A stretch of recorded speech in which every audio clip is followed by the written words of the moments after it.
এখন দেখো ঘড়ির কাঁটায় বাজে ঠিক 3:15। তোমরাও দেখতে পাচ্ছ। আর এদিকে আমার মেয়ের অবস্থা দেখো। ওকে আমি অনেকক্ষণ ধরে ঘুম পাড়ানোর চেষ্টা করছি, কিন্তু ও কিছুতেই ঘুমাচ্ছে না। তাই ওকে রেখে আমি গেছিলাম একটু বাথরুমে, আর এসে ঠিক ওর এই অবস্থা দেখছি। আর এদিকে আমার অবস্থা দেখো ঠিক এই রকম। ও যে কখন ঘুমাবে ভগবান যে সেই জানে। আমি এসে দেখছি ওর বাবার দিকে বড় বড় করে তাকিয়ে আছে। ওখানে যে বাবা ব্ল্যাঙ্কেট মুড়ি দিয়ে ঘুমাচ্ছে সেটা কিন্তু ভালো করেই জানে। আমি বাথরুম থেকে এসে দেখছি ও ওদিকে তাকিয়ে শুয়ে আছে।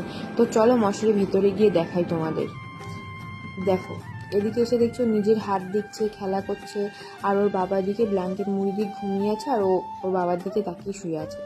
তো একটা সময় আমি এত ঘুমের পাগল ছিলাম, মানে ঘুম ছাড়া কিছু জানতাম না। আর এখন রাতের পর রাত কেটে যাচ্ছে, ঠিকভাবে ঘুমাতে পারছি না। সেটাই ভাবছি যে মানুষ সময়ের সাথে সাথে কিভাবে পাল্টে যায় সেটা নিজেকে দিয়ে বুঝতে পারছি। তো দেখো এখন 3:15 বাজে, ও এখনও ঘুমায়নি, আর কখন ঘুমাবে সেটাও আমি জানি না। আর ও না ঘুমালে তো আমিও ঘুমাতে পারছি না। আর ঠিক টাইম মতো যদি না ঘুমাই তাহলে সকালবেলা আমি কী করে উঠবো বলো। এখন দেখো 3:15 বাজে, এখনও ঘুমায়নি। আরও চোখ দেখে মনেও হচ্ছে না যে ও ঘুমাবে। কখন ঘুমাবে ভগবান যে সেই জানে। তো আমার মতো এইভাবে রাত জেগে কার কার সময় কাটছে সেটা কিন্তু অবশ্যই কমেন্ট করে জানিয়ে। আজকের মতো টাটা।